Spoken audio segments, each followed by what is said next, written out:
పత్రిక, హెబ్రీయులకు రాసిన పత్రిక 12వ అధ్యాయము, హెబ్రీయులకు రాసిన పత్రిక 12వ అధ్యాయము 26వ వచనాన్ని చదువుకున్నాం. అప్పుడు ఆయన శబ్దము భూమిని కదిలించను. చెల్లించడం అంటే కదిలించను. కానీ ఇప్పుడు నేను ఒక్కొక్కసారి కూడా భూమిని కదిలించబోతున్నాను. అంత మాత్రమే కాకుండా ఆకాశమును కూడా కదిలించబోతున్నాను, కంపింపజేస్తున్నాను. జాగ్రత్తగా ప్రభు యొక్క మాటల్ని మనం విందాం. హెబ్రీయులకు రాసిన పత్రికలో 12వ అధ్యాయము 26వ వచనంలో దేవుని యొక్క శబ్దము ద్వారా దేవుడు భూమిని కదిలించబోతున్నాడు, ఆకాశమును కూడా కదిలించబోతున్నాడు. కదిలించబోతున్నాడు అనే పదానికి అక్కడేం కంపింపజేయబోతున్నాడు. ఈ భూమి నిర్మాణమైనది మొదలుకొని ఎన్నోసార్లు ఈ భూమి కంపించింది.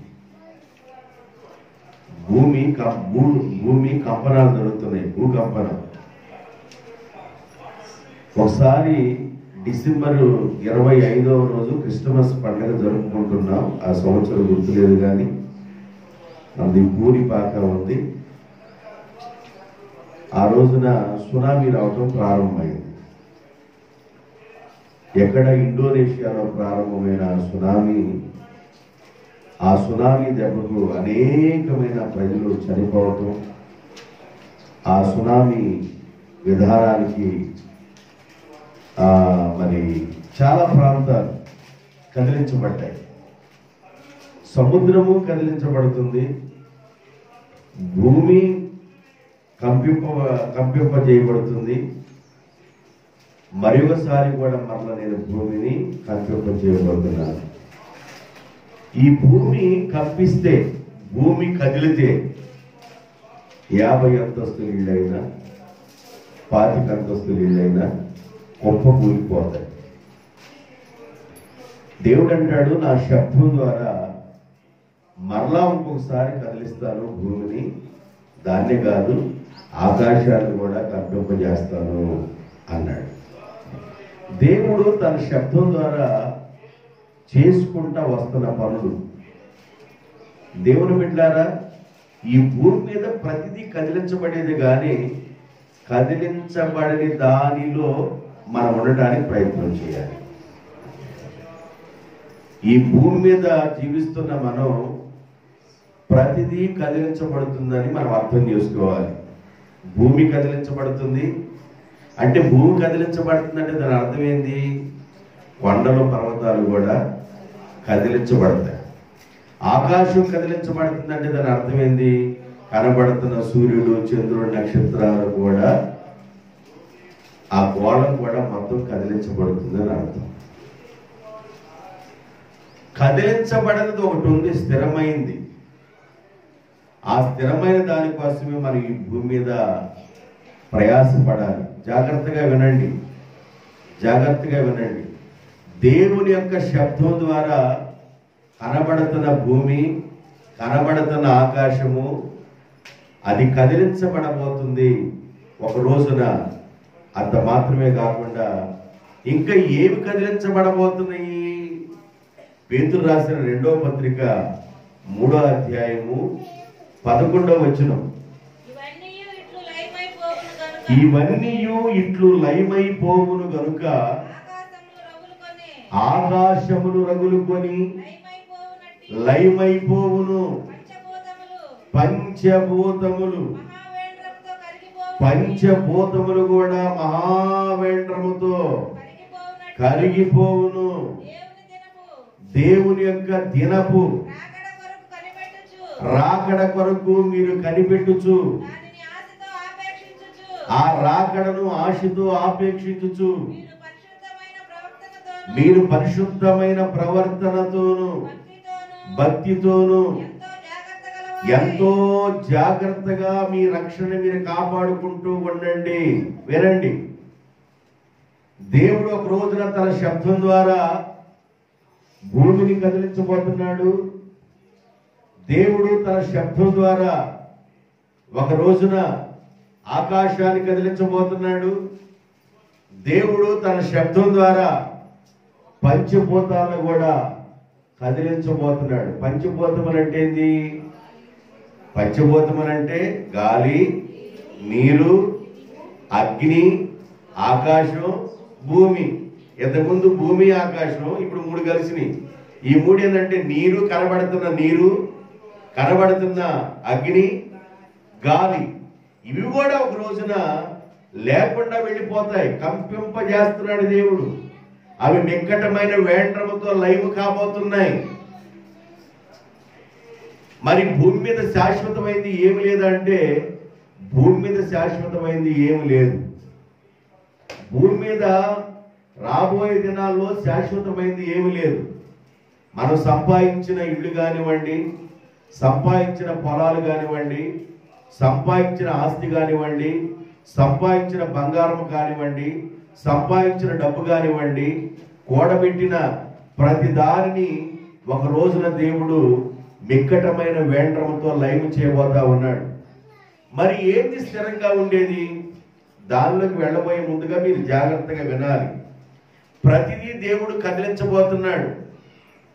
భూమి కదిలించబడబోతుంది, ఆకాశము కదిలించబడుతుంది, అగ్ని కదిలించబడుతుంది, గాలి కానివ్వండి, ఇంకా నీరు, ఈ పంచభూతాలన్నీ మిక్కటమైన వేండ్రముతో ఒక రోజున లైవ్ కాబోతా ఉన్నాయి.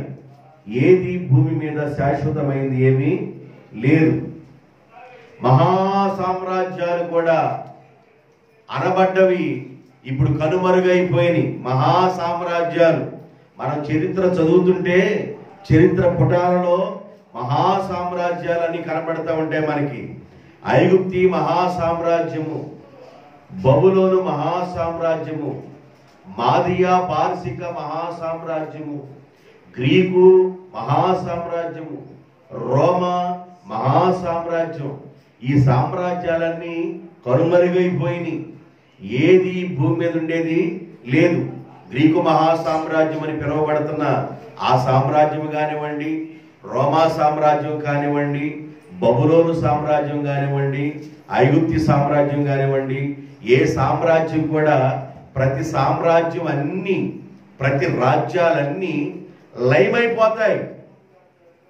భూమి మీద పిలువబడుతున్న సామ్రాజ్యాలని పేరు పెట్టుకున్న ప్రతి సామ్రాజ్యము ఒక రోజున కనుమరుగైపోతుంది. మరి ఏమి నిలిచింది? సామ్రాజ్యాలు ఉండమంటున్నారు. ఐగుప్తి సామ్రాజ్యం ప్రస్తుతానికి ఉన్న ఆ ఘనత పోయింది. బబులోను సామ్రాజ్యం ప్రస్తుతానికి ఉన్న ఆ ఘనత పోయింది. మాదియా సామ్రాజ్యం, పారసీకుల సామ్రాజ్యం కూడా గతించిపోయింది. గ్రీకు సామ్రాజ్యం గతించిపోయింది. రోమా సామ్రాజ్యం. దీని గురించి దానియేలుకి మరి నెబుకద్నెజరు రాజు గారికి ఒక కాలం వచ్చింది.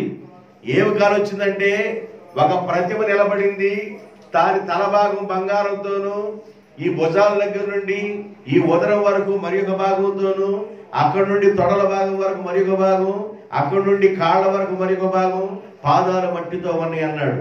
ఇవన్నీ దాని దేని గుర్తు అంటే సామ్రాజ్యాల గుర్తు. ఈ సామ్రాజ్యాలన్నిటినీ నలిపి దుమ్ము చేసి ధూళించేసి ఎగరగొట్టింది చిన్న రాయి. దేవునికి స్తోత్రం. నా మాటలు అర్థమవుతున్నాయా? నా మాటలు అర్థమవుతున్నాయి. బబులోను యొక్క మహాసామ్రాజ్యాన్ని పరిపాలన చేస్తున్న నెబుకద్నెజరు రాజు గారికి ఒక కళ వచ్చింది. ఆ కళలో ఒక పెద్ద ప్రతిమ నిలబడి ఉంది. ఆ ప్రతిమ తల ఎలాగుందంటే బంగారం లాగుంది. బంగారం అంటే ఆ రోజున ఒక రాజ్యానికి గుర్తు. అక్కడ నుండి వెండి, ఎత్తడి, ఇనుము, మట్టితో కలిసి ఉన్న ఆ రూపం కనబడతా ఉంది. ఇవన్నీ సామ్రాజ్యాల గుర్తు. ఈ సామ్రాజ్యాల గుర్తుగా ఉన్న ఈ రూపాలన్నీ ఒక రోజున యేసుక్రీస్తు యొక్క రాజ్యం వచ్చినప్పుడు ఆయన వాటన్నిటిని ఏం చేస్తాడంటే గాలికి పొట్టి ఎగరగొట్టినట్లుగా ఎగరబడతాడని 2వ అధ్యాయము 35వ వచనం దానియేలు గ్రంథంలో రాయబడి ఉంది. అంతటా ఇనుమును మట్టియు ఎత్తడియు వెండియు బంగారమును ఏకముగా దంచబడి కళ్ళములోని చెత్తవలే కాక వాటికి స్థలము ఎక్కడా దొరకకుండా గాలి వాటిని ఆ పొట్టు కొట్టుకుపోయినట్లుగా ఈ రాజ్యాలన్నీ కొట్టుకుపోతాయి. అంటే ఏ రాజ్యము శాశ్వతంగా ఉండదని దాని భావన. ఆకాశం శాశ్వతం కాదని భావన.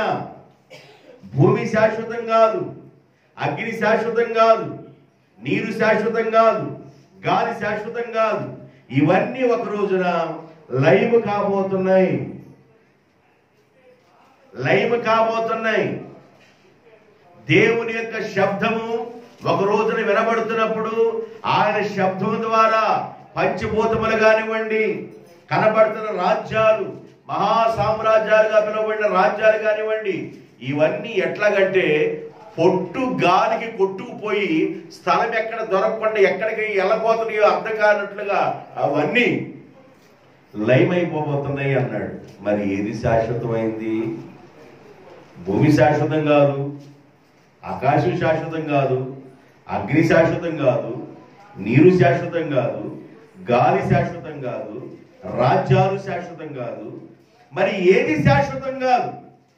ఏది మరి శాశ్వతమైంది? ఇవన్నీ కదిలించబడబోతున్నాయి. ఇంకోటి చెబుతామేనండి, దేవుని పిల్లలుగా ఉన్న ఏర్పాటులో ఉన్న వాళ్ళు కూడా, ఏర్పరచబడిన వారు కూడా, దేవుని చేత ఎన్నుకోబడిన వారు కూడా కదిలించబడుతున్న రోజుల్లో ఉన్నాం. మత్తయి సువార్త 24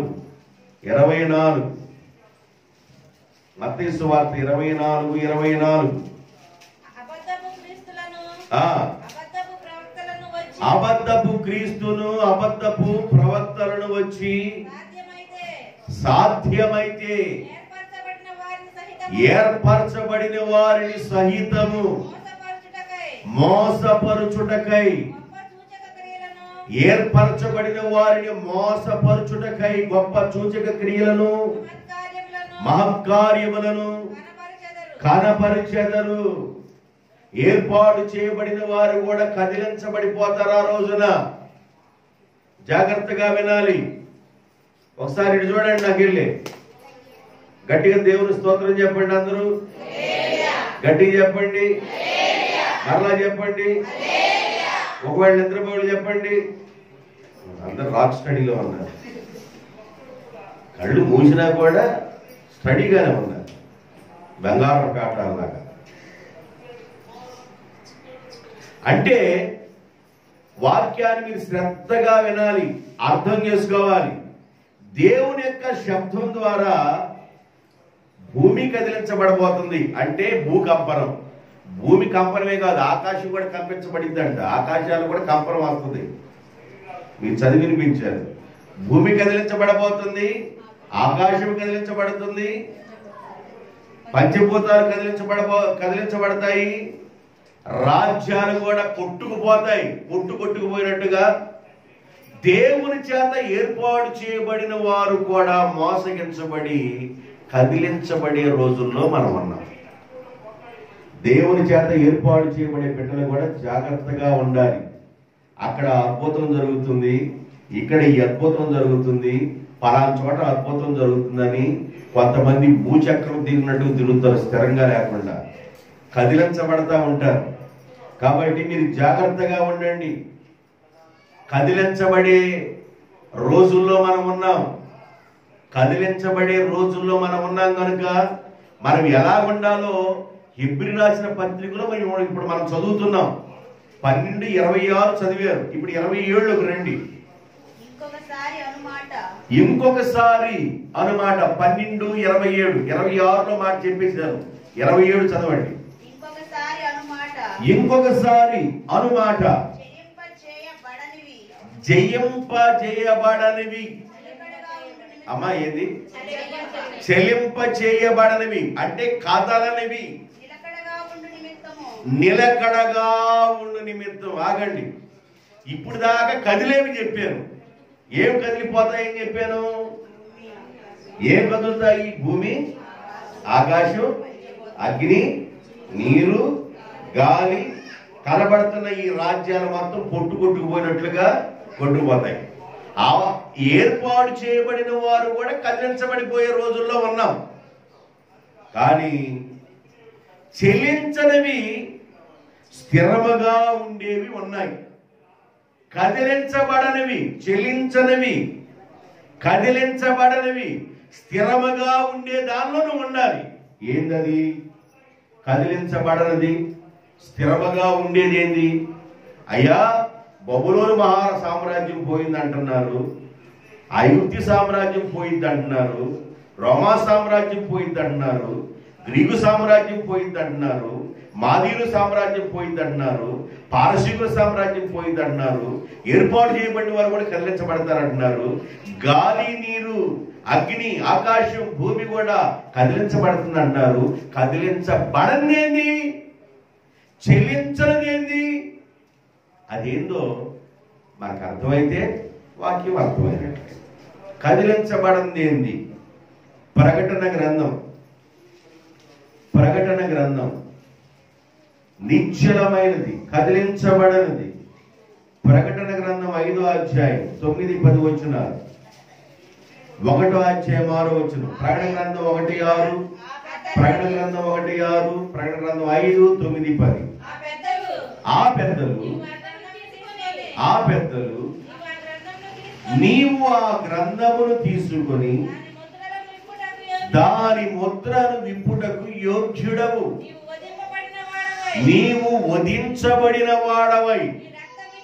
అయ్యా, ఆ యెరూషలేము వీధుల్లో నీవు వధించబడిన వాడవై నీ రక్తమిచ్చి ప్రతి వంశములోను ఆయా భాషలు మాట్లాడు వారిలోను, ప్రతి వంశములోను ఆయా భాషలు మాట్లాడు వారిలోను, ప్రతి ప్రజలలోను, ప్రతి జనములోను దేవుని కొరకు మనుషులను కొని మా దేవునికి వారిని ఒక రాజ్యముగా యాజకులుగాను చేసితివి గనుక వారు భూలోకమందు ఏలుదురని క్రొత్త పాట పాడుదురు. దేవునికి స్తోత్రం. అయ్యా, నీవు వధించబడిన వాడవై నీ స్వరక్తమిచ్చి ఆయా దేశాల్లోను, ఆయా భాషలు మాట్లాడే వారిలోను, ఆయా వంశములోను, ఆయా ప్రజల్లో నుండి నీ రక్తమిచ్చి దేవుని కొరకు ఒక రాజ్యాన్ని నీవు కొనుక్కున్నావు. ప్రజలు కొనుక్కొని ఒక రాజ్యాన్ని స్థాపించావు. దేవుని కొరకు ఒక రాజ్యాన్ని స్థాపించావయ్యా. వధించబడిన గొర్రె పిల్ల నీ రక్తమిచ్చి ప్రతి భాష మాట్లాడు వారిలో నుండి, ప్రతి వంశములో నుండి, ప్రతి ప్రజల్లో నుండి, ప్రతి దేశములో నుండి నీ రక్తమిచ్చి కొనుక్కొని ఒక రాజ్యాన్ని నువ్వు స్థాపించావు. ఈ రాజ్యము స్థిరముగా ఉండే రాజ్యం. దేవునికి స్తోత్రం. హల్లెలూయా. ఇప్పుడు దాకా కదిలించబడే దాని గురించి మనం విన్నాం. కదిలించబడనది, చెల్లించబడనది, స్థిరముగా ఉండేది ఏది అంటే దేవుడు అంటాడు, వధించబడిన గొర్రె పిల్లగా ఉన్న క్రీస్తు రక్తము చేత ఆయా భాషలు మాట్లాడు వారిలో నుండి, వాడు ఏ భాషన్నా మాట్లాడి, ప్రపంచంలో ఎన్ని భాషలు ఉన్నాయో ఆయా భాషలు మాట్లాడు వారిలో నుండి, ఆయా వంశములో నుండి, ఆయా దేశాలలో నుండి, ఆయా ప్రజలలో నుండి తండ్రి కొరకు ఒక రాజ్యాన్ని నీవు స్థాపించావు. ఆ రాజ్యము ఎన్నడూ లైవ్ కాదు అని వాళ్ళు క్రొత్త కీర్తన పాడుతున్నారు. దేవునికి స్తోత్రం. ఈ రాజ్యం ఎన్నడూ లైవ్ కాదు. లైవ్ గాని రాజ్యం ఒకటి, స్థిరముగా ఉండే రాజ్యం ఒకటి ఉంది. ఆ రాజ్యం కొరకు ప్రయాసపడండి. దేవుని యొక్క శబ్దం ద్వారా ప్రతి రాజ్యం కదిలిపోతుంది. ఐగుప్తి రాజ్యం కానివ్వండి, బబులోను రాజ్యం కానివ్వండి, మాదీయుల రాజ్యం కానివ్వండి, పారసీకుల రాజ్యం కానివ్వండి, గ్రీకు రాజ్యం కానివ్వండి, రోమా రాజ్యం కానివ్వండి, అది ఏ రాజ్యమైనా, అది ప్రజారాజ్యమైనా, ఏ రాజ్యం అంట, అది ఏ రాజ్యమైనా కదిలించబడింది. కానీ కదిలించబడని ఒక రాజ్యము యేసు ప్రభు స్థాపిస్తున్నాడు. ఆ రాజ్యము స్థాపించడానికి ఆయనే వధించబడ్డాడు. ఆయన రక్తం ఇచ్చి, ఆయన స్వరక్తం ఇచ్చి సంపాదించుకున్న సంఘం. ఈ సంఘం కదిలించబడదు. దేవునికి స్తోత్రం. ఓ సంగమా సర్వంగమా,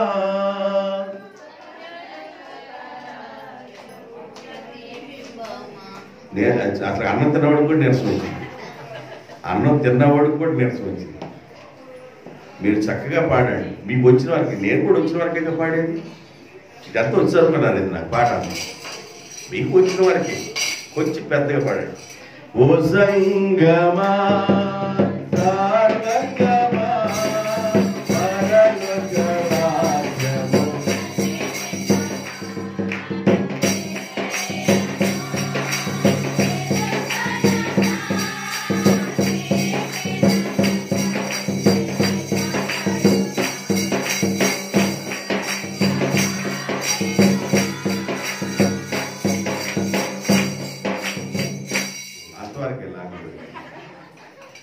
ఎందుకంటే పాట మనకి అందరికి మంచిగా ఉంది.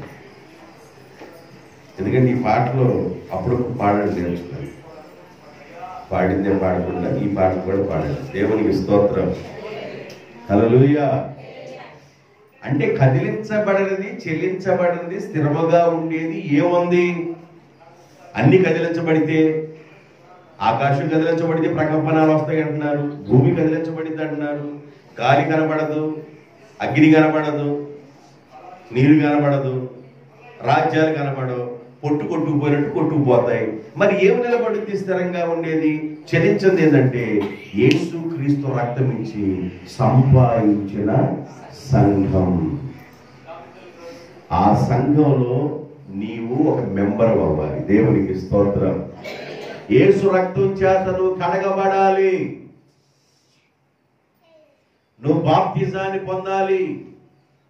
యేసు క్రీస్తు యొక్క రక్తము ద్వారా నువ్వు ప్రోక్షింపబడి తండ్రి కుమార పరిశుద్ధాత్మ నామం పేరట నువ్వు బాప్తిజం పొంది సంఘంలో నువ్వు సభ్యుడిగా మార్చబడాలి. స్థిరమైన రాజ్యములో నీ ఉండాలి అనంటే ఆయన రక్తము చేత ప్రతి వంశములోను, ప్రతి జాతిలోను, ప్రతి ప్రజలలోను, ఆయా భాషలు మాట్లాడే వారిలోను, ఆయా దేశాల నుండి దేవుడు తన రక్తం ఇచ్చి కొనుక్కుంటున్న సంఘంలో నీ ఉండాలి. దేవునికి స్తోత్రం.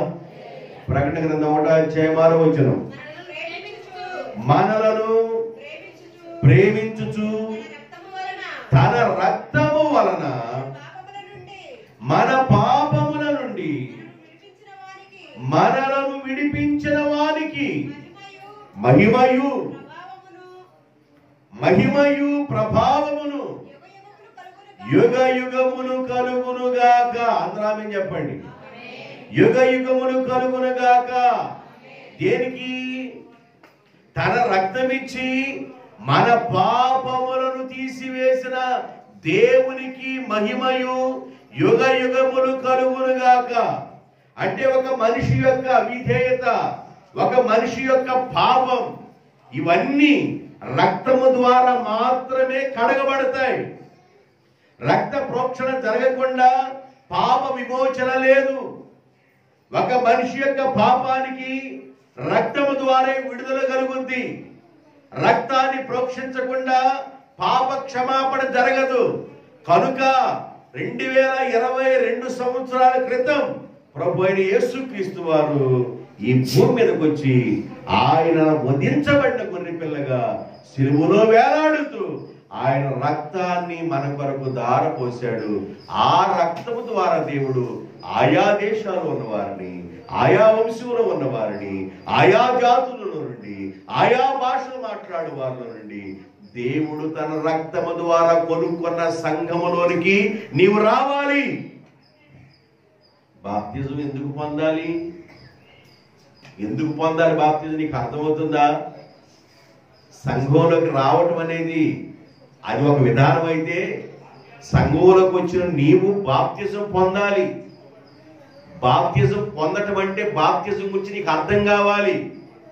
బాప్తిజం పొందటానికి నువ్వు వెళ్ళినప్పుడు యేసు రక్తం నిన్ను కడిగిద్ది, యేసు రక్తం నిన్ను కొనుక్కుంటుంది. బాప్తిజం పొందటానికి వెళితే 5వ అధ్యాయం 7వ వచనం యోహాను పత్రిక, 1 యోహాను, సాక్ష్యమిచ్చువారు ముగ్గురు అనగా ఆత్మయు నీళ్లును రక్తమును ఈ ముగ్గురు కలిసి ఉన్నారు గనుక, ఏకీభవించి ఉన్నారు గనుక ఈ ముగ్గురు కలిసి రేపు నీ గురించి సాక్ష్యమిస్తారు. ఈ సాక్ష్యం ఇచ్చేవాళ్ళు నీటి దగ్గరికి వెళ్ళగలే, ఆ కాలువ దగ్గరికి వెళ్ళగలే.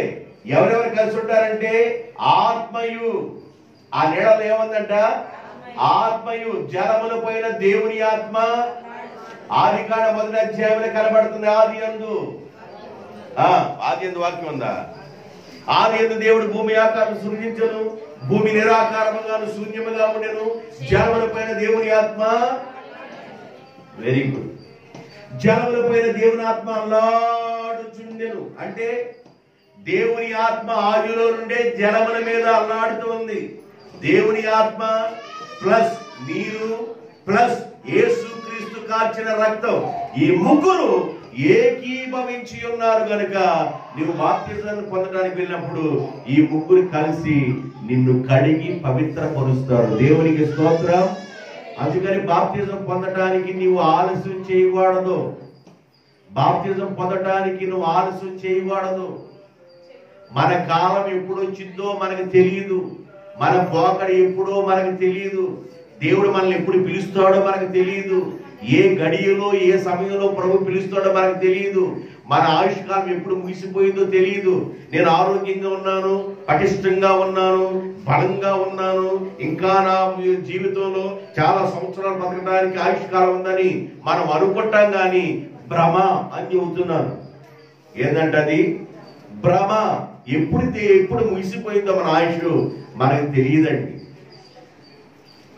మనకంటే బలము కలిగిన వారు, మనకంటే రక్త పర్సెంట్ కూడా దాదాపు 12 నుండి 16 గ్రాములు ఉండవలసిన రక్తం ఉన్నవాడు కూడా, అంటే దాదాపుగా నీకుంటే ఒకవేళ 12 గ్రాములు ఉందేమో, ఒకవేళ 13 గ్రాములు ఉందేమో, కొంతమంది రక్తహీనత వల్ల 8 గ్రాములు ఉందేమో, 14-15 గ్రాములు ఉన్నవాడు కూడా వెళ్ళిపోయాడు.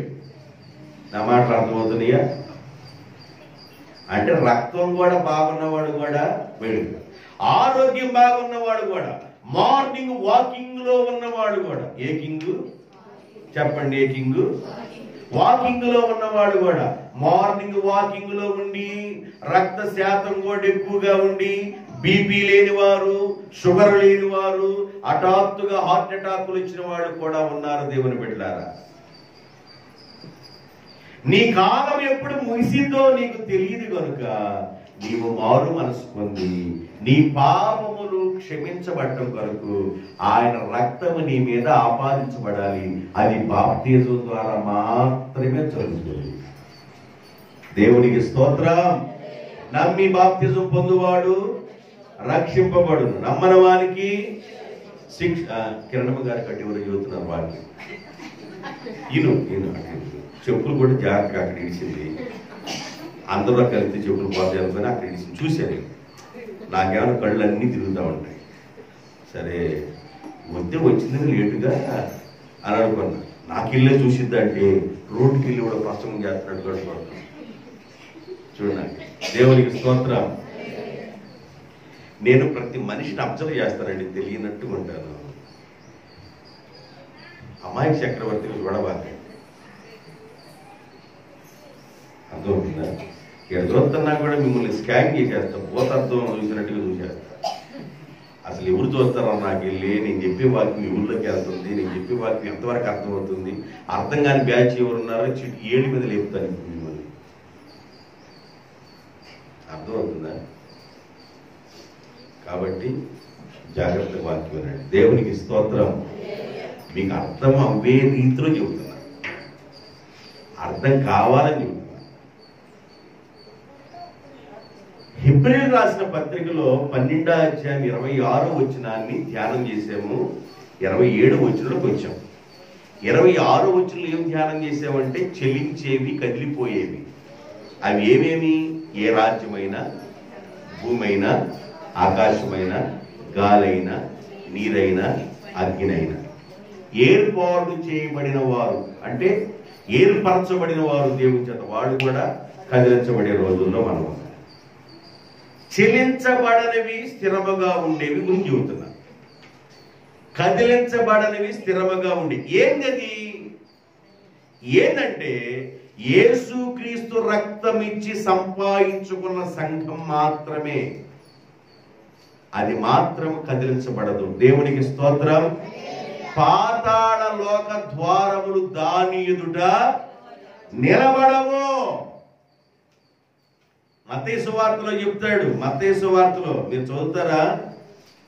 పాతాళాల 16వ అధ్యాయం 18వ వచనం.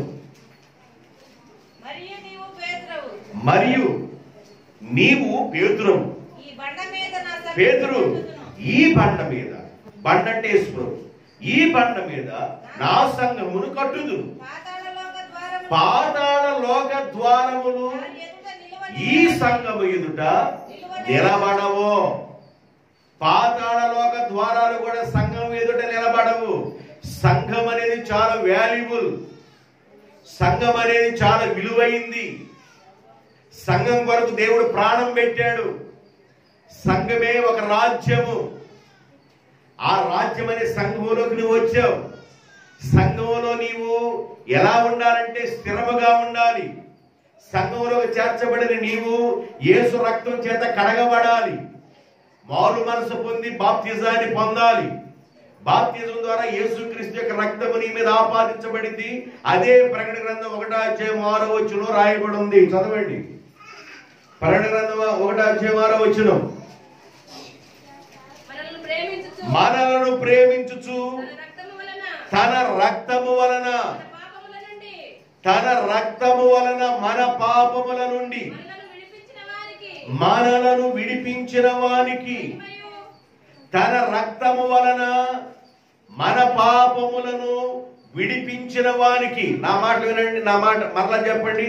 తన రక్తం వలన, అందరూ చెప్పండి. తన రక్తం వలన మన పాపములను విడిపించినందున, యేసు రక్తం వలన మన పాపములను విడిపించినందున ఆయనకు మహిమయు ఘనతయు యుగ యుగములు కలుగునుగాక.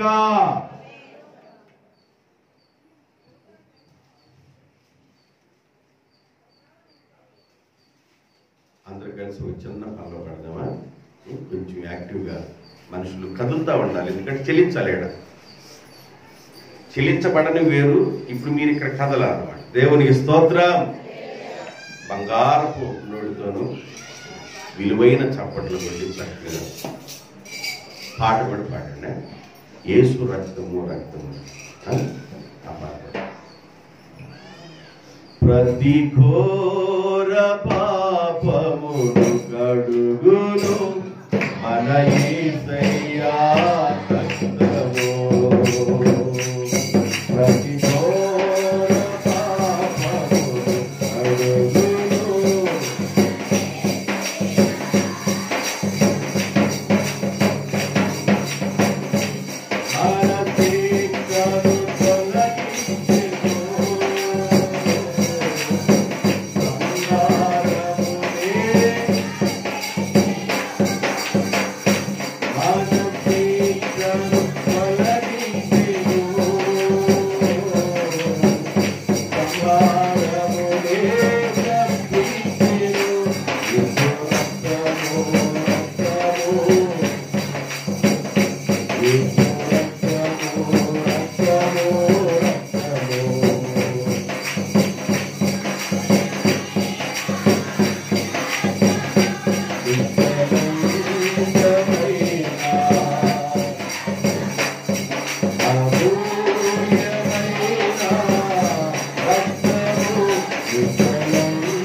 ఈ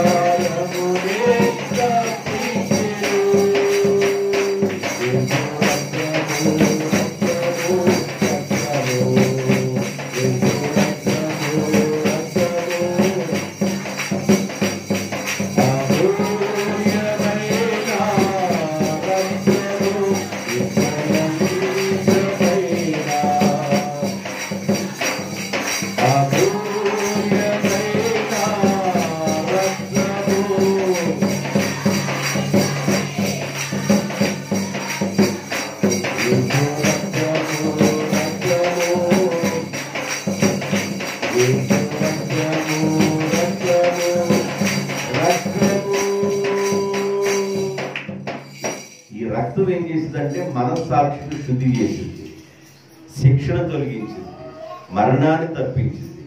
మరణాన్ని తప్పించడం అంటే ఏందయ్యా? మనిషి చచ్చిపోరా బాప్తిజం పొందినాడంటే ఈ మరణం అందరికి వచ్చింది. రెండో మరణం ఒకటి ఉంది. ఈ మరణం అందరికి వచ్చింది. శరీర సంబంధమైన మరణం అందరికీ సంప్రాప్తమయ్యింది. రెండో మరణం ఉంది. అక్కడ అగ్ని ఆరదు, పురుగు చావదు. అది నిత్య మరణం. ఇది ఒక భూమిలో విత్తనం పడ్డ తర్వాత అది చచ్చిపోతే ఒక రూపం వస్తుంది. అంటే శరీరం అనే ఈ బాడీ చనిపోయిన తర్వాత దానిలో నుండి ఒక రూపం వచ్చింది. అదే మహిమా శరీరం. దేవునికి స్తోత్రం. ఇది చావకూడదు. కొరింథీ రాసిన పత్రిక 15వ అధ్యాయంలో 33, 34 అనుకుంటాను అక్కడ రాయబడి ఉంటుంది.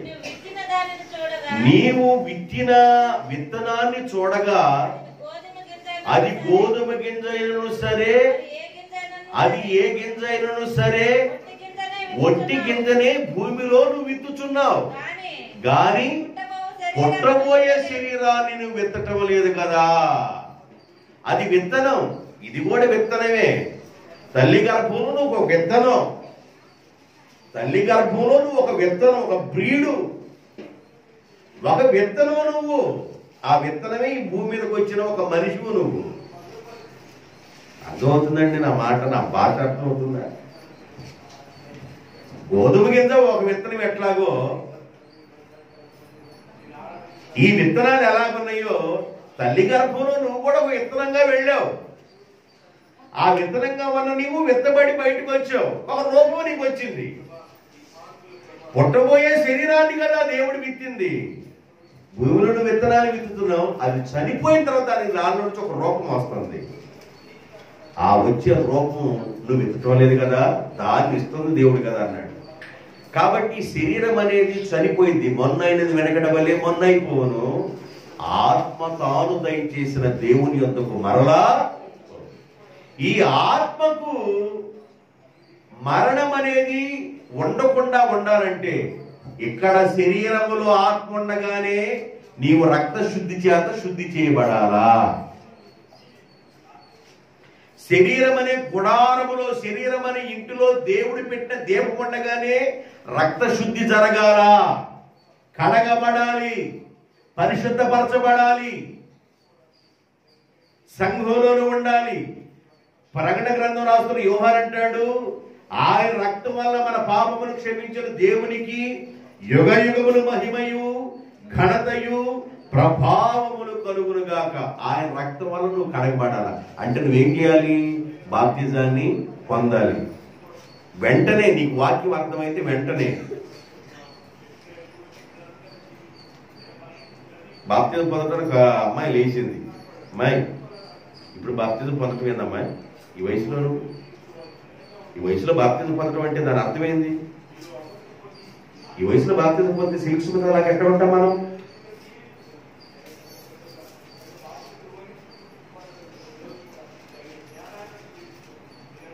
ఆమె క్లబ్ డాన్స్. ఎవరు? సిల్క్ సుమిత. అటుకి దాకా ఎట్లా ఉంటాం మనం? అందుకు బాప్తిజం ఇప్పుడే తేడా సిల్క్ సుమిత లాగా ఉండాలి.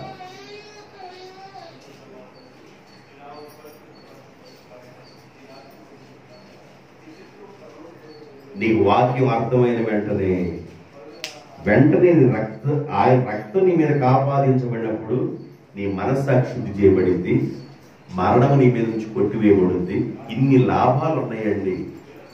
యేసు రక్తం చేత నువ్వు కడగబడటం వల్ల ఎన్ని లాభాలు ఉన్నాయంటే ఎన్నో లాభాలు ఉన్నాయి. ఆ లాభాలలో చెలించబడిన రాజ్యంలో నువ్వు ఉంటావు. దేవునికి స్తోత్రం. చెలించబడిన రాజ్యంలో నువ్వు ఉంటావు. అన్ని చెల్లించబడేవే, అన్ని చెల్లించబడే. ఏం చెల్లించబడుతున్నాయి? మరలానండి, ఏం చెల్లించబడుతున్నాయి? ఆకాశం, భూమి, గాలి, నీరు, అగ్ని, అన్ని రాజ్యాలు, అన్ని రాజ్యాలన్నీ చెల్లించబడతాయి. అన్ని రాజ్యాలలో దేవుడు తన రక్తం ఇచ్చి సంపాదించుకున్న ప్రజలు ఉన్నారు. వాళ్ళు చెల్లించబడిన రాజ్యంలో ఉంటారు. దేవునికి స్తోత్రం. ఇది నీకు అర్థం కావాలి. అందువల్ల ఏం చేయాలంటే వెంటనే నువ్వేం చేయాలంటే బాప్తిజం పొందడానికి ఆలస్యము చేయకూడదు. బాప్తిజం పొందని నిన్నెవరు బలవంతం చేయరు. నాకు ఇయ్యయ్యా అని నువ్వే బలవంతంగా దేవుని సేవకుని అడగాలి, నాకు బాప్తిజం ఈ వెంటనేనని. ఎందుకంటే నేను ముందే చెప్పా, నీకు ఎన్ని గ్రాముల బ్లడ్ ఉందో నాకు తెలియదు, కానీ 15 గ్రాముల బ్లడ్ ఉన్నవాడు కూడా, ఆరోగ్యంగా ఉన్నవాడు కూడా ఎప్పుడో పాట పాడుకొని వెళ్ళిపోయారు. నీవు సజీవు లెక్కలో నువ్వు ఉన్నావంటే దేవుని కృప నీ మీద ఉంది. ఇంకా నీవు మార్చుకోవలసినవి, సరి చేసుకోవలసినవి ఉన్నాయి. దేవుడు టైం ఇచ్చాడని నువ్వు తెలుసుకొని నీవు సంఘంలో ఒక స్థిరమైన పనిముట్టుగా, పాత్రగా ఉండాలి. బాప్తిజాన్ని పొందాలి. ఆయన రాజ్యములో చేర్చబడాలి. దేవునికి స్తోత్రం. అపోస్తుల కార్యం 20వ అధ్యాయము 28వ వచనం. 20వ అధ్యాయము 28వ వచనం. దేవుడు తన స్వరక్తమిచ్చి సంపాదించిన తన సంఘమును, దేవుడు తన స్వరక్తమిచ్చి సంపాదించిన తన సంఘమును కాయుటకు పరిశుద్ధాత్మ మిమ్ములను దేనియందు అధ్యక్షులుగా ఉంచును, ఆ యావత్తు మందను గూర్చియు మీ మటుకు మిమ్మల్ని గూర్చియు జాగ్రత్తగా ఉండండి. జాగ్రత్తగా ఉండండి. జాగ్రత్తగా ఉండండి. ఎందుకు జాగ్రత్తగా ఉండండి? ఎందుకు జాగ్రత్తగా ఉండాలని వాక్యం మరలా మరలా చెబుతుందంటే, కనబడుతున్న ఇళ్ళుండవు, కనబడుతున్న పొలాలు ఉండవు, కనబడుతున్న ఆకాశం ఉండదు. ఆకాశం కప్పింపబడబోతుంది. కనబడుతున్న సూర్యుడు ఉండడు, కనబడుతున్న చంద్రుడు ఉండడు, కనబడుతున్న మరి నక్షత్రాలు ఉండవు, కనబడే భూమి ఉండదు, కనబడే మరి అగ్ని ఉండదు, ఏది ఉండదు, ఏ రాజ్యం ఉండదు. అన్ని చెత్త కొట్టుకుపోయినట్టుగా గాలికి కొట్టుకుపోతాయని రాయబడింది. ఆ రోజు రాకమునిపే నీవు ఆయుష్కాలం ఉండగానే, దేవుడిచ్చిన బలము నీలో ఉండగానే వారు మనసు పొంది నువ్వు బాప్తిజం పొంది స్థిరమైన సంఘంలో నీవు సభ్యుడిగా ఉందువుగాక. దేవునికి స్తోత్రం. హల్లెలూయా. అది ఆ రోజు వచ్చుగా మీకు వచ్చు పాడతామంటే మీకు ఆ పాట పాడతాం. వ్యభిచారులు ఏడ్చే రోజు, మోసగాళ్ళు మసలే రోజు, వ్యభిచారులు ఏడ్చే రోజు,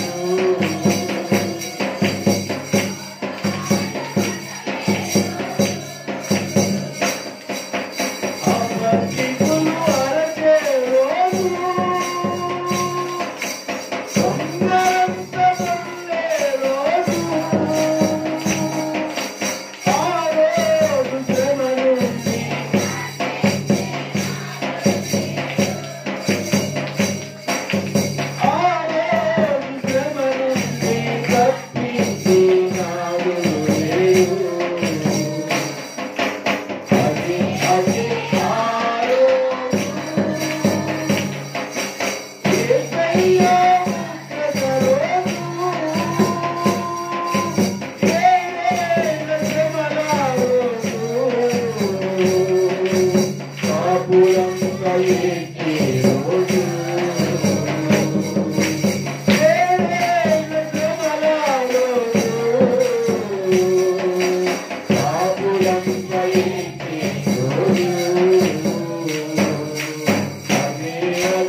దేవుడు ప్రేమించి మాట్లాడే మాట ఏంటంటే ఆయన రక్తం వలన మన పాపములు క్షమించబడుతున్నాయి కనుక సమస్త మహిమయు ఘనతయు ప్రభావము యుగ యుగములు దేవునికే చెందునుగాక.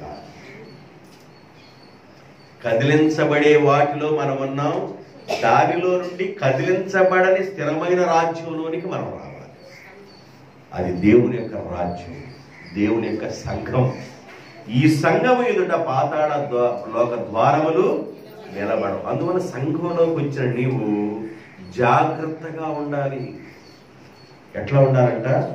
జాగ్రత్తగా ఉండాలి. నిన్ను నీవు కాపాడుకోవాలి. సంఘంలో ఉన్న నీవు నిన్ను జాగ్రత్తగా కాపాడుకోవాలి. దేవునికి స్తోత్రం. ఈ సంఘము, ఈ రాజ్యం, ఇది స్థిరముగా ఉండే దాని గురించి బైబిల్ చాలా విషయాలు రాయబడి ఉన్నాయి. రిఫరెన్స్ ఇవ్వట్లేదు. కానీ దేవుని యొక్క రాజ్యము నాశనము కానేరనది. దేవుని యొక్క రాజ్యము శాశ్వతమైనది. దేవుని యొక్క రాజ్యము అంతము లేనిది. దేవుని యొక్క రాజ్యము యుగాయుగములుండు రాజ్యము. దేవునికి స్తోత్రం. దానియేలు గ్రంథం 2:44, దానియేలు గ్రంథం 4:3, లూకాసు వార్త 1:33, ప్రకటన గ్రంథంలో ఈ మాటలు రాయబడి ఉన్నాయి. చదవండి, వద్దండి, టైం వేస్ట్. దేవుని యొక్క రాజ్యము నాశనము కాదు. దేవుని యొక్క రాజ్యము శాశ్వతంగా ఉండిద్ది. దేవుని యొక్క రాజ్యము అంతము లేనిదిగా ఉండిద్ది. దేవుని యొక్క రాజ్యము యుగాయుగములు ఉండిద్ది. ఆయన యొక్క రాజ్యం అనే సంఘములో నీవు సభ్యురాలుగా చేర్చబడిన నీవు జాగ్రత్తగా ఉండాలి. ఎలా ఉండాలంట? జాగ్రత్తగా ఉండాలి. నీ రక్షణను జాగ్రత్తగా కాపాడుకోవాలి. నీ రక్షణను జాగ్రత్తగా కాపాడుకోవాలి. నీ రక్షణ నీదే, నీవు జాగ్రత్తగా కాపాడుకోవాలి. ఒకవేళ బాప్తిజం పొందకుండా ఉన్నారేమో, ప్రభు మరలా మాట్లాడుతున్నాడు నీకు, నువ్వు బాప్తిజం పొందాలి. ఎందుకు పొందాలంటే ప్రతి రాజ్యము చెల్లించబడబోతుంది. ఆకాశము కదిలిపోబోతుంది, భూమి కదిలిపోబోతుంది. ప్రతిదీ కదిలిపోతుంది. కానీ కదిలించబడింది, చెల్లించబడింది ఒక రాజ్యం ఉంది. అది దేవుని యొక్క రాజ్యము. ఆ రాజ్యం యేసు ప్రభు తన స్వరక్తం ఇచ్చి కొనుక్కున్న రాజ్యం. ఆ రాజ్యంలోకి నువ్వు రావాలి. ఆయన రక్తంతో నువ్వు కడగబడాలి. రైట్? ఎంతవరకు మీకు అర్థమైందా? అర్థమైన వాళ్ళు అందరూ ఎట్టగానండి ఒకసారి. దేవుని స్తోత్రం. అర్థమైంది అందరికి? అర్థం కాని కూడా ఒకసారి ఎట్టారండి. అర్థం కాల? అర్థం కాకపోతే ఎత్తులు కూడా పంపించండి. దేవునికి స్తోత్రం. రైట్. ఇంకా ఒక మాట, 2 మాటలు బ్రీఫ్గా చెబుతాను. ఎక్కువ చెప్పండి, ఎందుకంటే బ్రీఫ్ తక్కువ చెప్పేసి ముగించేస్తాను. అదే హెబ్రీ రాసిన గ్రంథంలోకి వెళ్ళాలి. ఇప్పుడు మనం 12వ అధ్యాయము 26 చెప్పాను, 27 చెప్పేశాను, 28లోకి వెళ్ళాలి. ఇప్పుడు అందువలన మనము, హెబ్రీ రాసిన పత్రిక 12వ అధ్యాయం 28వ వచనం. అందువలన, ఎందువలన? నీకు ఈ విషయాలన్నీ అర్థమైనవి కదా. అందువలన మనము నిశ్చలమైన రాజ్యమును పొంది దైవ కృప కలిగి యుందుము. ఆగండి, ఏం కలిగి ఉండాలంట? రైట్. దేవుని యొక్క సంఘంలోకి వచ్చిన నీవు, నిశ్చలమైన రాజ్యములోకి వచ్చిన నీవు, చెలించబడని రాజ్యములోకి వచ్చిన నీవు దైవ కృప పొందాలి. ఏం పొందాలి? దైవ కృప పొందాలా. చర్చికి వచ్చి అనడం కాదు. చర్చికి అందం రెడీ అయిపోయామా, వచ్చేసామా, కూర్చున్నామా, విన్నామా, దులుపుకున్నామా, వెళ్ళిపోయామా, ఇది కాదు. చర్చిలోకి వచ్చిన నీవు అంటే చెలించబడని రాజ్యములోకి వచ్చిన నీవు, స్థిరమైన రాజ్యములోకి వచ్చిన నీవు, ఆయన రక్తం ఇచ్చి సంపాదించుకున్న సంఘములోకి వచ్చిన నీవు దైవ కృప పొందాలి. సంఘంలో నువ్వు పొందాలి. కృప లేకుండా ఎంతకాలం జీవిస్తావు? ఎంతకాలం జీవిస్తావు? సంవత్సరం నుంచి వెళ్తుందంట పాపకి. సంవత్సరం నుంచి పాపకి వెళ్తే 3 దుప్పులన్నా పట్టించి లాగొద్దు. సంవత్సరం నుంచి పాపకి వెళ్తుంటే 3 దుప్పులన్నా పట్టించి లాగా లేదా? లాగలా. నువ్వేమంటావు చెప్పు? నిజంగా నువ్వేమంటావు? పడవలు కొట్టుకుంటే 4-5 దుప్పులు పట్టి ఇట్లా పెట్టి లాగి ఒక పనులు వేసుకొని వెళ్ళిపోతారు. బాధండి. కొత్త చేసినప్పుడు ఒక దుప్పు పట్టి ఆ దుప్పుని మళ్ళీ కోసి కోడి మెడకే కోసినట్టు కోసి ఒక దుప్పు దగ్గర ఏలాడుతుంటారు. సంవత్సరం అయింది నీ కోత ట్రైనింగ్. ఎందుకు పట్టి లాగాల? 3 కాదు 2 అన్న లాగాలి కదా. అమ్మా 2 అన్న లాగాలి. అర్థం అవుతుందా? అమ్మ దేవుడు స్తోత్రం, నన్ను బతికించావా? నీకు అర్థమవుతుందంటే అందరికి అర్థమైనట్టు. 2 దుప్పులన్నా లాగాలి లేదా? సంవత్సరం అయితే 2 దుప్పులు లాగకుండా ఒక దుప్పే సంవత్సరం అయినా కూడా లాగుతుంది అనుకో, నువ్వేమంట? మీరేమంటారు? నిజంగా చెప్పండి. చెప్పండి మీరేమంటారు? అదే నీ పాయిలో ఉంగింది అనుకో ఆ మనిషి, అందరు పాయిలు ముందెళ్తాయి, నీ పాయిలోనే వంగింది. కోత కోసే నువ్వు, సరదాగా కోసే నీవు, అందరికంటే ముందుగా వెళ్లే నీవు, నీ పాయి వెనకబడింది. అప్పుడు ఆమెనేమంటావు? కొయ్యమ్మా రే కొయ్యరా అంటావా? ఎట్టంటారు?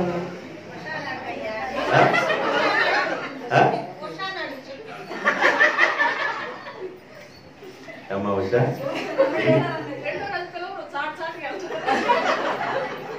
అంటే దైవం బాగా కొంచెం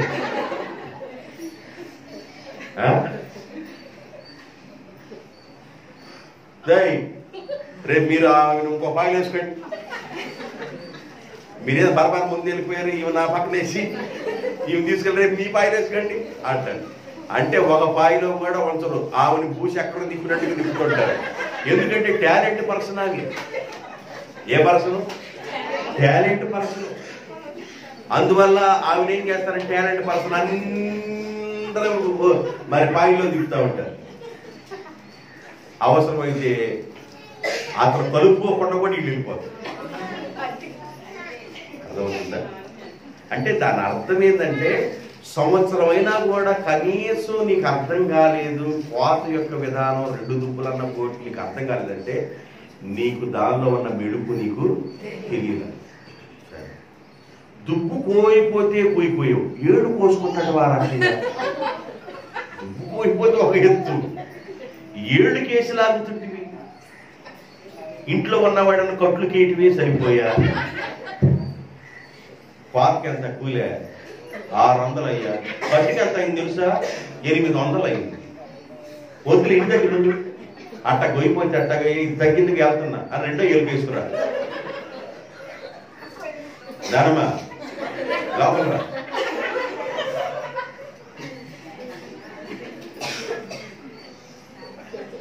అర్థమవుతుందా? జాగ్రత్త. మీరందరూ నవ్వుతారు, చాలా బాగున్నారు. దేవునికి స్తోత్రం.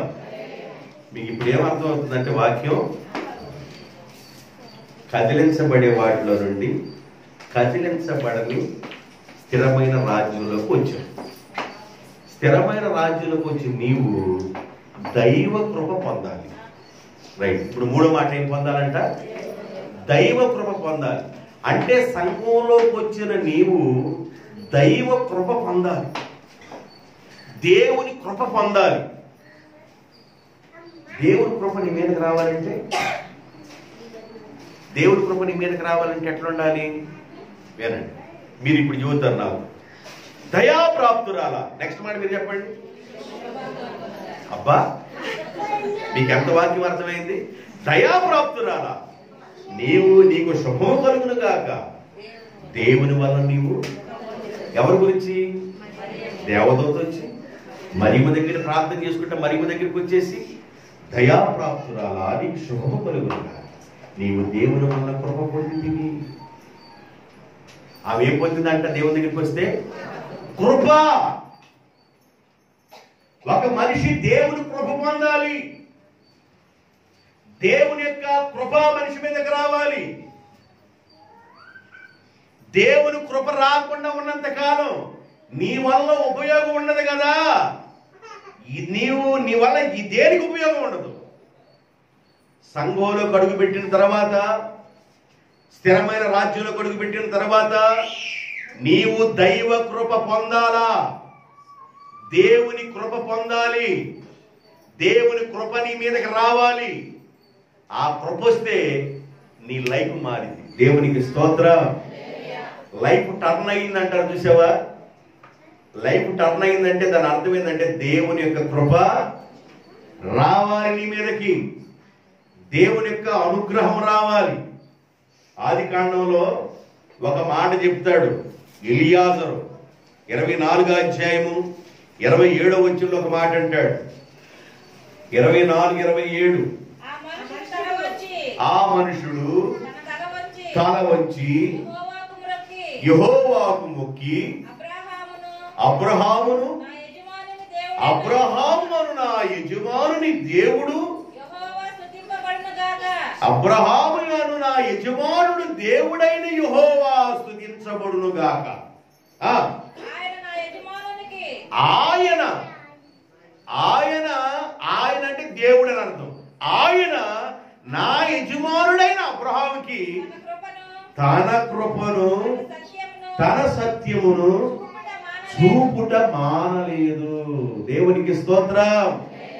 హల్లెలూయా. బాయ్ ఎలియాజరు, నా దగ్గర వెండి ఉంది, నా దగ్గర బంగారం ఉంది, నా దగ్గర 300 మంది పనివాళ్ళు ఉన్నారు, విస్తారమైన సంపద ఉంది, అయితే నా కొడుకు వివాహం చేయాలి, ఫలానా ప్రాంతానికి వెళ్ళు, నా స్వజనులు ఉన్నారు, అక్కడ నుండి ఆ అమ్మాయిని తీసుకురా అన్నాడు. ఒకవేళ ఆ అమ్మాయి రానంటే నేను చేసుకున్న ప్రమాణంలో నువ్వు విడుదల పొందుతావు. ఒకవేళ వస్తానంటే తీసుకొని రా అని పంపించాడు. సరేనయ్యా అని ఎలియాజరు 10 ఒంటెలు తీసుకొని, పనివాళ్ళను తీసుకొని, వెండిని బంగారాన్ని తీసుకొని, విలువైన సంపదలను ఆ ఒంటెల మీద వేసుకొని వాళ్ళు అబ్రహాము యొక్క సహోదరుడు ఉన్న ప్రాంతానికి వెళ్ళిపోయారు. వెళ్ళి ఆ ప్రాంతం దగ్గరికి రాగలే ఆ ఊరు బయట ఒక బావి ఉంది. ఆ బావి దగ్గరికి చాలా మంది వచ్చి నీళ్లు తోడుకొని వెళతా ఉన్నారు. అయితే ఆ బావి దగ్గరలో ఆయన ఒక చిన్న ప్రార్థన చేయడానికి ఆయన మోకరించాడు. ఆయన మోకరించిన వెంటనే ఆ 10 మంది కూడా మోకరించారు. ఆ ఉన్న 10 ఒంటెలు కూడా మోకరించింది. అసలు ఎంత ఐక్యత! ఆయన మోకరించిన వెంటనే 10 మంది ఆయనతో ఉన్న వాళ్ళు మోకరించారు. ఆయన తీసుకొచ్చిన ఒంటెలు కూడా ఏం చేసినాయి? మోకరించింది. అందరు లేచి నిలబడదాం, ఆరాధన చేద్దాం అనగలి ఎంతమంది లేస్తున్నారు? ఇంటి దగ్గర గంట సేపు సూర్యాకి ఎక్కువ పెరిగింది అనుకోండి, తాటే సూర్యుకి ఎక్కువ పెరిగింది అనుకోండి, కొడవలు తీసాటే కొత్త ఉంచమాట. ఆడంటే గంటల నిలబడతాం. ఏడా? తాటేకుల దగ్గర సూర్యపోత నిలబడండి అనగలే. కొంతమందికి కాళ్ళు రావు. వీళ్ళ కాలంలో సెలాయిలు పెట్టాలి. ఇప్పుడు మనం వీళ్ళ కాలంలో ఏం పెట్టాలి? మనం సెలాయిలు. ఇంటి దగ్గర అయితే గంటల సేపు నిలబడతారు. నేను చెప్పే మాట వాస్తవం అయితే వాస్తవంగా తీసుకోండి, వాస్తవం కాకపోతే ఇంటి దగ్గర కూడా మీరు నిలబడకపోతే ఈ మాట అవాస్తవంగా తీసుకోండి. ఇంటి దగ్గర కూడా మీరు నిలబడతలేదా? అదే వస్తుంది. ఇంటి దగ్గర నిలబడుతున్నారా? ఇక్కడ నిలబడ.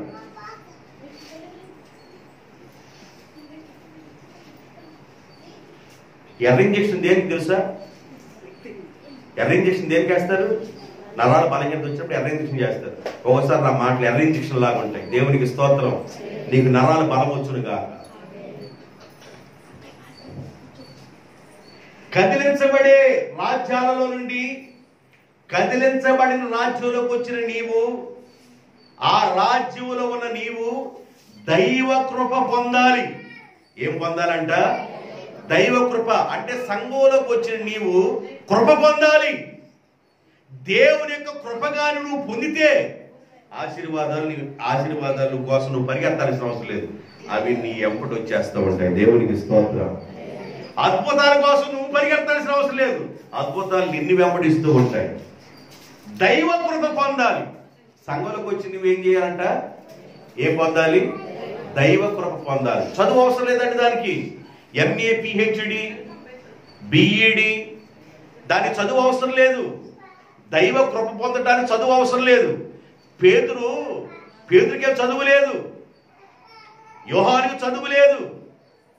పేతురు యోహాను లేచి నిలబడుతుంటే వీళ్ళు విద్య లేని పామరులు కాదా? వీళ్ళకి ఎక్కడి నుండి వచ్చింది ఇంత జ్ఞానం? దాని కింద రాయబడి ఉంటుంది, దైవ కృప వాళ్ళను కమ్ముకొని ఉండెను గనుక. ఏం కమ్ముకుందంట వాళ్ళని? దైవ కృప వాళ్ళని కమ్ముకొని ఉంది గనుక. దేవుని కృప పొందాలి. దేవునికి స్తోత్రం.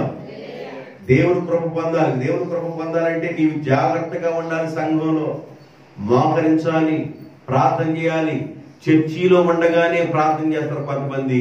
ఇళ్ళకి వెళ్ళిన తర్వాత తూనా పట్టుంపారు అంటే దాని అర్థమైంది. తూనా పట్టుంపారంటే తూచ్. కొంతమంది ఆటలు ఓడిపోతే ఊరుకోరు. నేను ఓడిపోవాలా. కొంతమంది గెలవటానికి ఇష్టపడతారు, అసలు ఓడిపోవడానికి ఇష్టపడరు. తూచి అంటూ ఉంటారు. ఆటల్లో పిల్లల్ని గమనించండి, ఎవరు అట్టుంటారు. పేరులాగా చెప్పాకండి.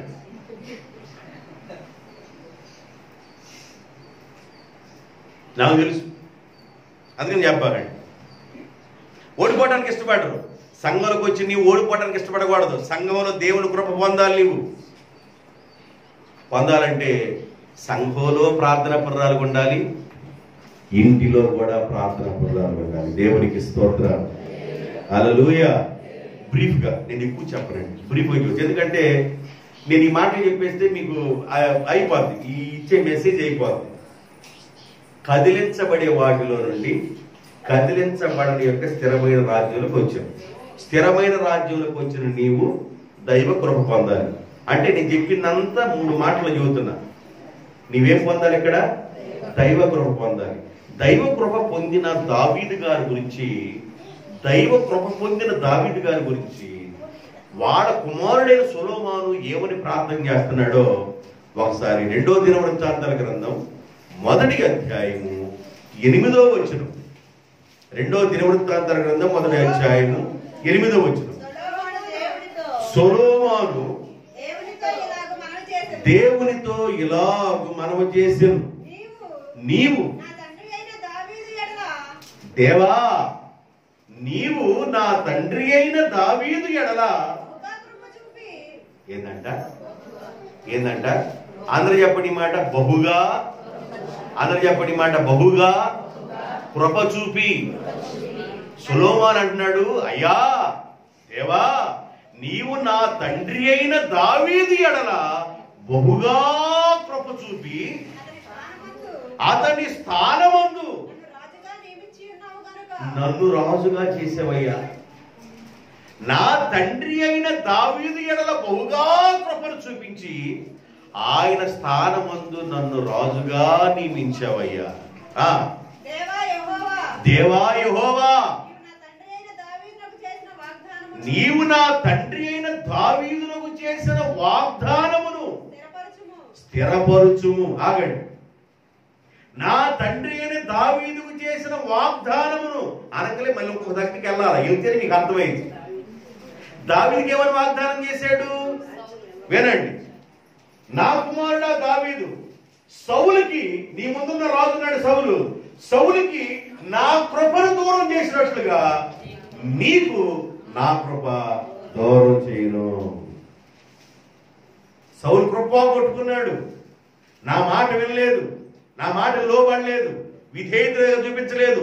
ఎన్నో చేయాలనుకున్నా సౌలు పట్ల, ఎన్నెన్నో గొప్ప కార్యాలు చేయాలనుకున్నాను. అతను నా మాట వినలేదు కనుక అతను నా కృప దూరం అయిపోయింది. అయితే సౌలుకు నా కృప దూరం చేసినట్లుగా నీకు నా కృప దూరం చేయదు. ఈ మాటని సింపుల్ వేలో సొలొమోను ఏమన్నాడంటే, నా తండ్రితోనూ వాగ్దానం చేసితివే. ఏమని చేశాడంట? కృపను దూరం చేయమని. అంటే సింపుల్ వే. కృపను దూరం చేయనని వాగ్దానం చేసావు కదా అనకుండా, నా తండ్రికి నీవు వాగ్దానం చేసేవే. కృప పొందాలి. గొర్రెలు కాసుకుంటున్న దావీదు, అడవిలో తిరుగుతున్న దావీదు, అన్నలకు పనికిరాని దావీదు, తండ్రికి దూరంగా ఉన్న దావీదు, నూజావేతు తల్లి ఎంత భక్తితో పెంచిందో దావీదుని. అన్యురాలైన తల్లి నూజావేతు ఏ జాతి వ్యక్తి అండి? మోయాబీ జాతి వ్యక్తి నూజావేతు. రూతు మోయాబీ జాతి వ్యక్తి. మోయాబీ దేశంలో ఉన్న ఆ జాతుల వ్యక్తులు రూతమ్మ, మరి ఈ నూజావేతు కూడా మోయాబీ స్త్రీ. ఎంత భక్తితో పెంచుకుందో బిడ్డని. ఆ గొర్రెలు కాసుకుంటూ, ఆ తిరుగుతూ, అలాగా ఆయన ప్రార్థన చేసుకుంటూ ఆ యెరూషలేము వైపు కన్నులెత్తి, దేవా ఎక్కలేని ఎత్తైన కొండను ఒక రోజు నన్ను ఎక్కిస్తావు కదా ప్రభువా అని ప్రార్థన చేసుకుంటున్నాడు దావీదు యొక్క ప్రార్థన విన్న దేవుడు వాళ్ళ నాన్న ఇంటికి సమూయేలును పంపించి, మీ ఇంటిలో ఒక అబ్బాయిని దేవుడు ఏర్పాటు చేసుకున్నాడు, మీ పిల్లల్ని పిలవండి అన్నాడు. 7 పిల్లలు వచ్చారు. ఈ 7లో ఒక్కడ దేవునికి పనికిరాని వ్యక్తులు. దేవుడు కోరుకోవాలి వీళ్ళని. ఇంకెవరన్నా ఉన్నారా? ఉన్నాడయ్యా, ఆఖరవాడు గొర్రెలు కాసుకుంటున్నాడు, రమ్మనండి అన్నాడు. ఆయన వచ్చాడండి. ఆయన రాగానే దేవుని ఆత్మ సౌలు మీద అల్లాడుతా ఉంది. ఈ చేతుకున్న రాము నెక్కు పొడుస్తుంది సౌలు మీద. దేవుని అభిషేకం అంత బలంగా పనిచేస్తుంది. ఆయన చూసిన వెంటనే దేవుని ఆత్మ చెబుతుంది, ఇతడే నేను కోరుకున్నవాడు.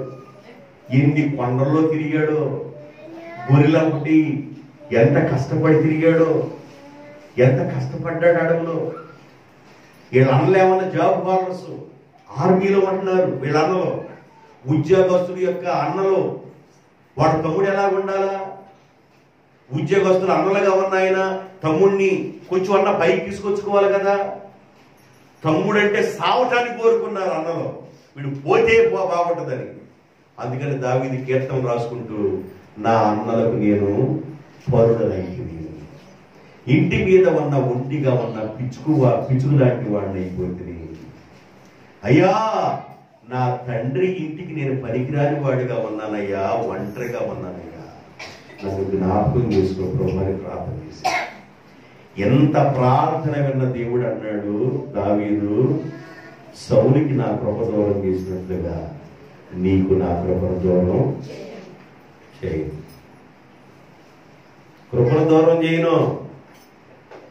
నేను నీలో నుండి వచ్చే పిల్లలకి ఈ సింహాసనాన్ని స్థిరపరుస్తాను. అది సదాకాలం ఉండే సింహాసనం. దేవునికి స్తోత్రం. నీ కృప తప్ప వేరొకటి లేదయా, నీ కృప తప్ప వేరెవరు యేసయ్యా, నీ కృప తప్ప వేరొకటి లేదయా, నీ కృప తప్ప వేరెవరు.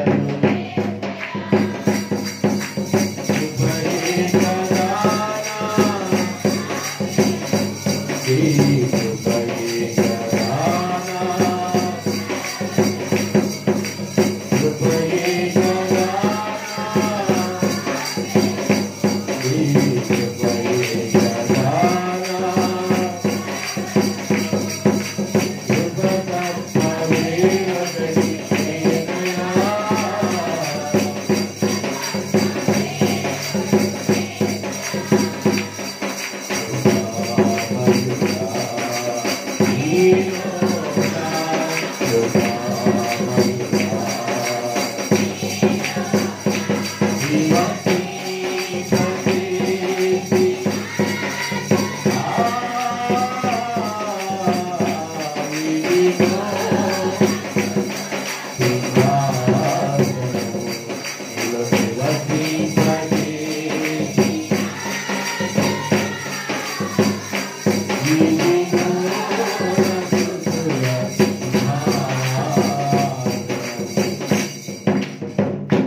కృప కృప కృప కృప కృప కృప. చాలా పాటల్లో కృప తప్ప నీకేం లేదు. సంఘంలోకి వచ్చి నీవు కృప పొందాలి. ఏం చేయాలి? కృప పొందాలి. ఎంతకాలం నుండి సంఘానికి వచ్చి అడుగుతున్నావు? దేవుని కృపని మీద వచ్చిందా? దేవుని యొక్క కృపను పొందేవా?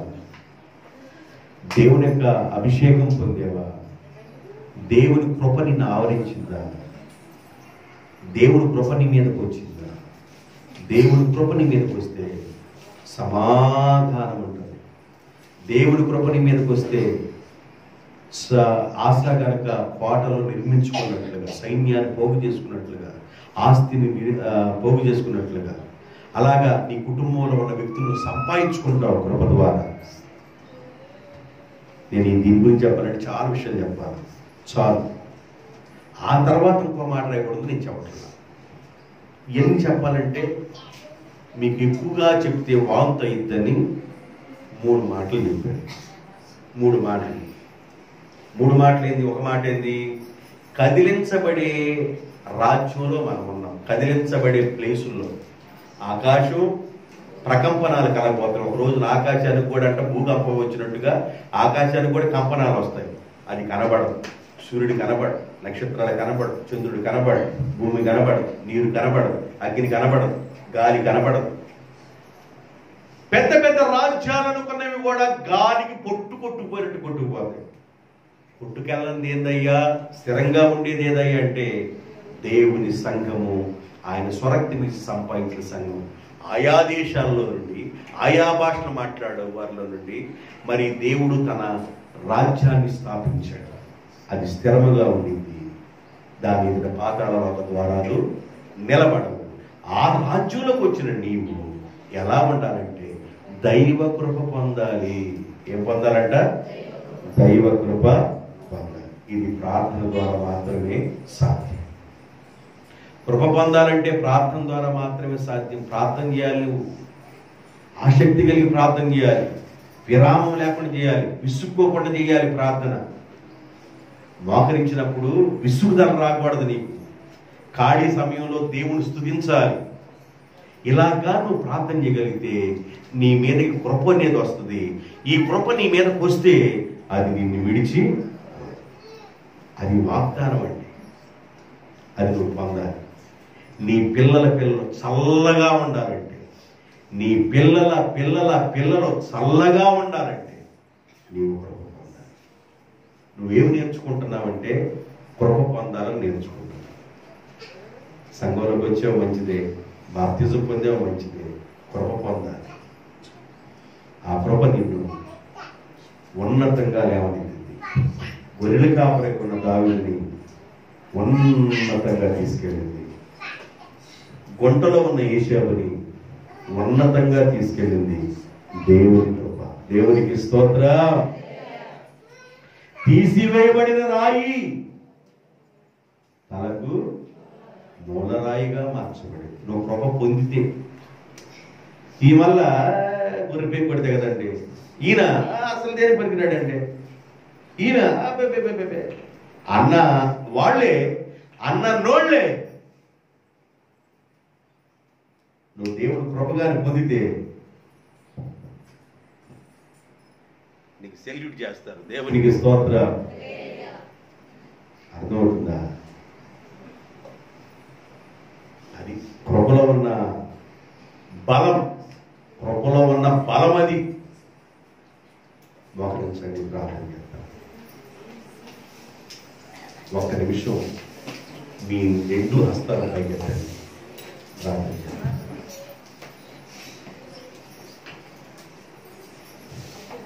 మీ 2 హస్తాల పైకెత్తి ప్రార్థన చేయండి.